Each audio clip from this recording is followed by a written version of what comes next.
from Illinois Public Media. This is the 21st show. I'm Brian Mackey.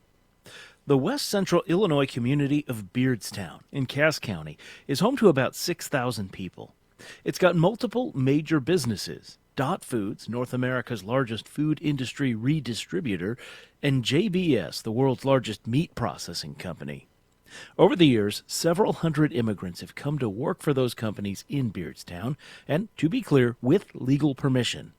But as the Trump administration changes immigration policy, many of those people have had their humanitarian parole taken away, leaving them without authorization to be in America, without work, and wondering what happens next. Beardstown has been revived in the past few decades because so many immigrants have come there to work, but now as the city faces an uncertain future, and so does the country's food supply chain. Juan Vasallo has been reporting on this for the nonprofit newsroom Investigate Midwest.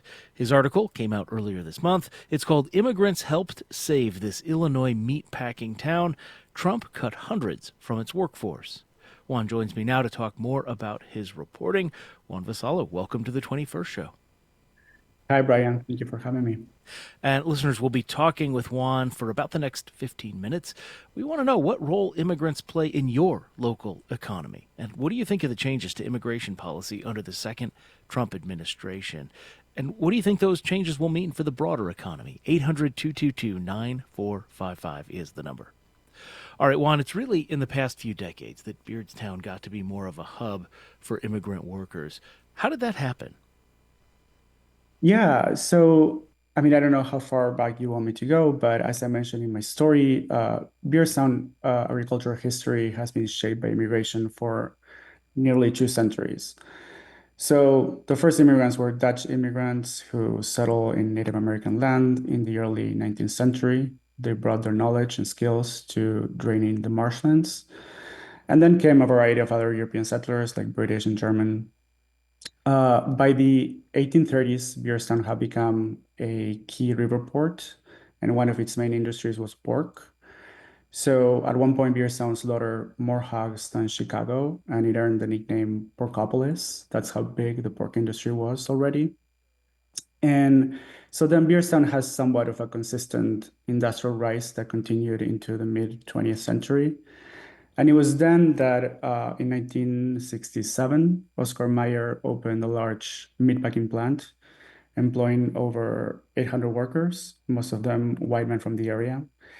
And jobs there were great. They were stable, unionized, and paid well. But the 1980s, however, it marks a significant turn in the history of the town, as it did for most of the Midwest. So industry consolidation, weakened labor unions, and automation led to lower wages. And eventually, Oscar Mayer couldn't compete with the other meat packers in the area, and it closed its plant in 1987. So then, by then, Beerstown had already lost hundreds of jobs from other factory shutdowns, and the town had lost a lot of its population. So Cargill, which is the largest privately owned company in the country, eventually bought the facility that same year, but it reopened it under a new model, so cutting wages and benefits. So the problem was that Cargill couldn't keep its workers. By the mid 1990s, the plant labor turnover had reached almost 100%. So Cargill had to look elsewhere to build its workforce. So what they did was start sending recruiters to the Texas-Mexico border. And that's how the first non-white, non-European immigrants started coming to Beerstown in the mid 1990s. And what effect did those immigrants have on the town's economy? Like you said, this town, like a lot of towns in the Midwest, had kind of fallen on a little bit harder times because of the sort of deindustrialization, if you will. Yeah, so it transformed the town completely. So the plant's workforce went from nearly all white to one with dozens of nationalities and languages, and the town itself went from a declining town with shuttered storefronts and an aging population to a multicultural town. So you can say, you can say that migrants revitalize the town.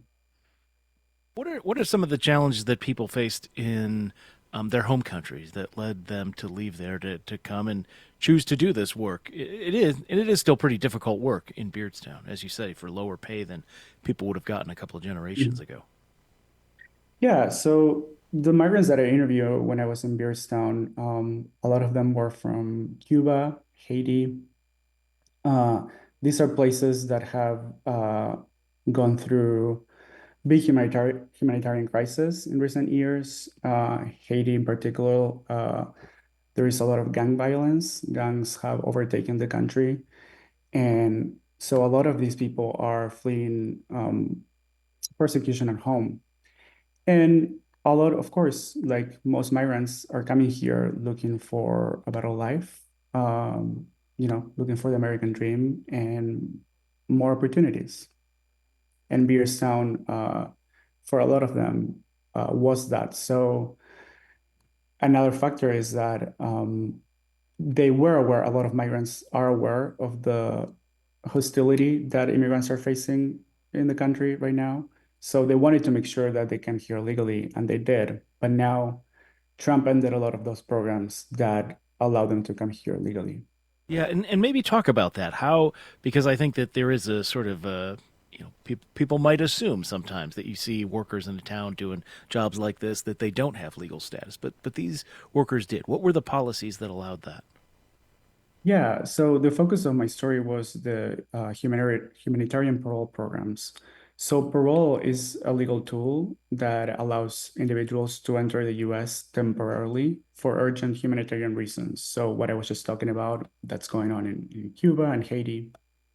Uh, so Biden, during the pandemic, he created a program specifically for Cubans, Haitians, Venezuelans, and Nicaraguans that allowed someone from those countries who has a financial sponsor in the U.S. to enter the country um, legally. And then he also used the parole authority for people at the border. Some people who had an interview with CBP, some of them qualified to enter the country uh, through humanitarian parole. And the idea is that once they're in the country, they can apply for asylum. And while they wait for asylum, they're allowed to work through this parole program. Then there was TPS, which is temporary protected status, which was for people who were already in the country and are afraid to go back home for the same reasons. So the country allowed them to stay temporarily in the country legally and be able to work. Well, now Trump ended all of those programs. So a lot of those people are suddenly undocumented and out of work. Let me take a moment to reintroduce our conversation if you're just joining us. It's the 21st show. We are talking about Beardstown, a city of about 6,000 people in Cass County in west central Illinois. And we're talking about the role immigrants have played in revitalizing the city and what's changing under the second Trump administration and how we could see the effects of that in Beardstown and beyond. We're talking with Juan Vasallo, a reporter for the nonprofit newsroom Investigate Midwest. He wrote about this in an article called Immigrants Help Save This Illinois Meatpacking Town. Trump cut hundreds from its workforce. We'll have a link to it on our website, 21stshow.org. If you want to join us, 800 222 9455. 800 222 9455. All right, Juan, you mentioned the president is sort of revoke this parole, is changing these policies. What is supposed to happen to people when that happens? Are they supposed to book a flight back to Cuba right away, or what is the reality on the ground for how people are experiencing these changes? Yeah, that is going to vary from person to person. The immigration system is extremely complex. So, for example, the Cuban couple that I interviewed for my story, they are able, they would probably be able to stay in the country through the Cuban Adjustment Act, which is a 1960s law that allows Cubans that have been physically present in the US for at least a year to become permanent residents. But as I said, it's gonna be different for each immigrant. But a lot of them, what the Trump administration is encouraging to do is to self-deport. That is the aim of the Trump administration. Are they subject to being sort of swept up by masked agents as we've seen happening in other parts of Illinois and around the country? Oh, absolutely. Yes, that is already happening. What do people say about how they're thinking about? I mean, is there fear? Was there fear among the people you spoke with? Yes, there's a lot of fear. A lot of people, regardless of uh, legal status, they're afraid to leave their houses. They canceled the Mexican Independence Day celebration that they do every year because of fear due to ICE raids. But a lot of people are not afraid, and they've seen raids before Trump. So a lot of people, are fighting back and are refusing to, not living their normal lives. Yeah. What other sort of legal options do people have? You mentioned, there's a law that applies just to people from Cuba. Are there other things like that, or do people have sort of legal recourse in these situations? Yeah, but like I said, I'm not an immigration Yeah, fair, lawyer, so fair. that it's extremely complex, and yeah, it will depend on each case, and there are different laws. But from the people that I interview, this couple was trying to stay with the through the Cuban Adjustment Act. But other people, they do not have options, and they're just waiting to see what's happened.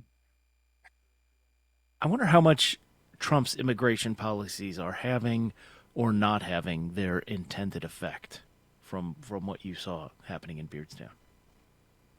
Uh, yeah. So I think until recently, there was a lot of fear and uncertainty about the potential impact of Trump's policies, particularly on the country's food supply chain, and particularly when it comes to tariffs and immigration. But I think we're starting to see some of those consequences of the administration's policies. So in Beardstown, well, obviously, a lot of people are now out of work because of the cancellation of parole programs.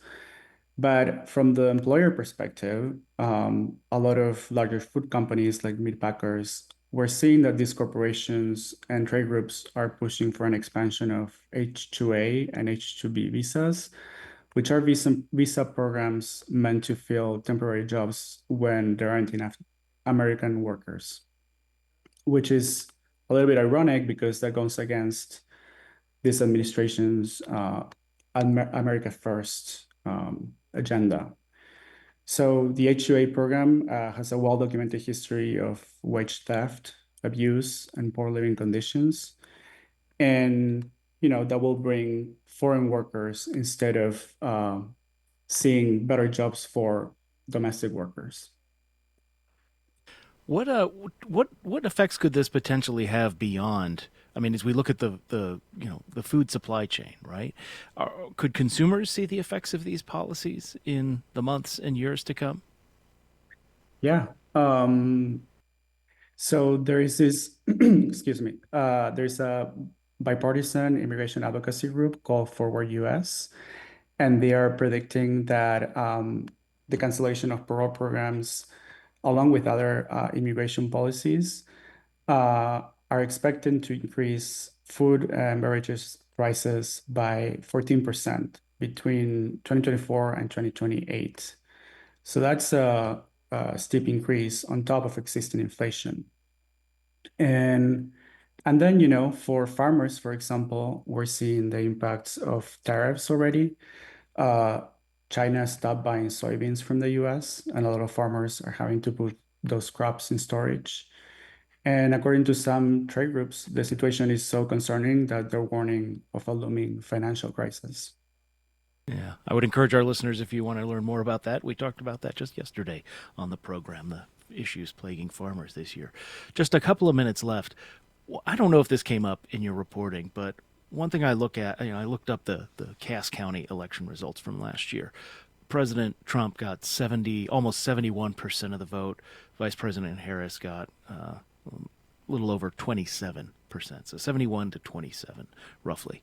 I wonder if if the people who are living there, what do they think their neighbors think of them? And again, just about 30 seconds remaining in our time together. Are people reckoning with that idea that maybe they're not as welcome as they thought they might have been? Yeah, for sure. I mean, Beardstown has a long history of racial tensions. When Cargill started bringing the first Mexican workers, there was a protest by the KKK. Then the first Mexican family that bought a house in one of the nearby towns was set on fire by the neighbors. So there have been a lot of tensions, and I think now with the Trump administration has reignited some of those tensions that for a long time weren't there because the community has been pretty integrated by by a few decades now. So yes. All right. Mhm. Juan Vassallo is a reporter with Investigate Midwest. We'll have a link to his article called Immigrants Help Save This Illinois Meatpacking Town. Trump Cut Hundreds from Its Workforce. We'll have a link to that at our website, 21stshow.org. Juan, thank you for being with us. More to come after a moment. This is The 21st Show.